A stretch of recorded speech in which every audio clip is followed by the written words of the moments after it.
उनके उपलक्ष्य में यदि कथा कराई जाए तो निश्चित ही उनको मुक्ति मिल जाएगी, उस दुख से निवृत्ति मिल जाएगी, उनका जो कष्ट है वो दूर हो जाएगा। नारद जी ने कहा मैं वेद वेदांत के पाठ उनको सुना के आया हूँ, बड़े बड़े वेदों को मैंने सुनाया है, उनसे उनके कोई लाभ नहीं हुआ, तो भागवत जी तो उनका फल है महाराज। वेदों को वृक्ष बताया है और भागवत जी को उनका फल बताया है। तुम्हारा जब मैंने बड़े बड़े वेदों का गायन कर दिया, पाठ सुना दिए, उनसे कोई आराम नहीं हुआ, कष्ट दूर नहीं हुआ, तो भागवत जी तो वेदों का फल है। सनकादि मुनियों ने कहा आपने अपने प्रश्न का उत्तर स्वयं ही दे दिया। जिस प्रकार वृक्ष में जड़ से लेके तने तक, पत्ते तक रस पर्यंत रहता है, जड़ से लेके पत्ते तक रस रहता है कि नहीं रहता वृक्ष में, लेकिन तृप्ति कब मिलती है, सुख कब मिलता है जब हम उसके फल को तोड़ के खाते हैं। पत्ती को खाने में आनंद नहीं, सुख नहीं मिलेगा, तने को खाने में सुख नहीं मिलेगा, जड़ को खाने में सुख नहीं मिलेगा, लेकिन फल को खाएंगे तो बड़ी तृप्ति मिलेगी। तो सनकादि मुनियों ने कहा वेद वृक्ष हैं और भागवत उनका फल है। जैसे आम के वृक्ष की आप जड़ को खा के देखिए, उससे तृप्ति नहीं मिलेगी, लेकिन आम के फल को आप खाएंगे तो तृप्ति मिल जाएगी। ऐसे ही आम क्या है, भागवत जी। इसके फल को जब हम पाएंगे तो निश्चित ही हमें फल प्राप्त होगा, मुक्ति प्राप्त होगी। बोलिए श्रीमद् भागवत महापुराण की जय जय श्री राधे। सनकादि मुनियों से पूछा नारद जी ने, क्या किस प्रकार इस कथा का आयोजन किया जाए, क्या इसके नियम हैं और कहाँ ये कथा होनी चाहिए। सनकादि मुनियों ने बताया हरिद्वार के समीप गंगा किनारे आनंद नामक एक तट है, बड़ा ही सुंदर तट है महाराज।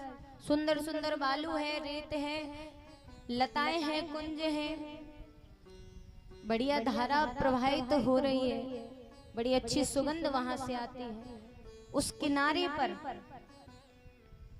भागवत कथा का आयोजन कराया जाए।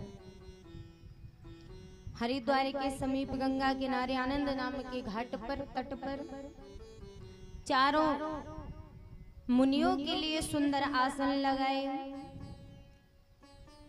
दूर दूर से संत शिरोमणि कथा सुनने के लिए पधार रहे हैं। चारों तरफ हल्ला हो गया कि भागवत कथा हो रही है, बड़ी दूर दूर से लोग आए, भक्त पधारने लगे। चारों मुनियों ने कथा का गायन प्रारंभ किया, कथा कहना प्रारंभ किया। ऋषि मुनि साधु संत भक्तगण बड़े प्रेम से कथा सुन रहे थे। उसी समय एक आश्चर्यजनक घटना हुई। कथा में तो चल ही रहा था, कथा चल ही रही थी। इतनी ही देर में भक्ति माता अपने ज्ञान और वैराग्य पुत्रों के सहित भागवत कथा पांडाल में प्रकट हो गई, आनंद से नाचने लगी। जो उनके शरीर में दुख था, जो कष्ट था, वो अपूर्णतः नष्ट हो गया।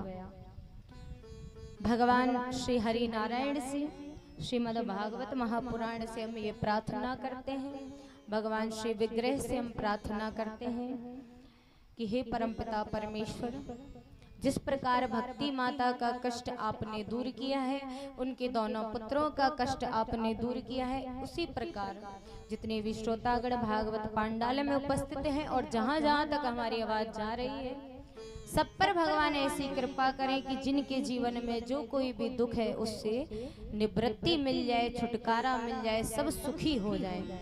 बोलिए श्रीमद् भागवत महापुराण की जय जय श्री राधे। बड़े ही प्रेम से आनंद से भक्ति माता नाचने लगी। आप सभी भी जिन जिन को नृत्य करना आता है वे नाच सकते हैं आनंद से, और जिनको नहीं आता वे बैठ के आराम से ताली बजा सकते हैं, लेकिन एक लय में ताली बजाएंगे। ऐसा नहीं कि कोई ऐसे बजा रहा है, कोई ऐसे, तो भैया ये ताली बजाने का नियम नहीं है। ऐसे जब ताली बजाई जाती है तो दोष लगता है महाराज। यहाँ रेखाएं होती हैं भाग्य की, वो मिट जाती हैं, ऐसे पीटते नहीं है रेखाओं को। इसलिए ऐसे ताली बजनी चाहिए जो भगवान के नाम में आनंद आ जाए। कहाँ आता है आनंद? कैसे बजाएंगे ताली मैया? ऐसे तो रोटी बनाई जाती है। मानते हैं आदत हो गई, लेकिन अब हम प्रयास करेंगे कि सही से ताली बजाएं। बोलिए नंद नंदन भगवान की जय।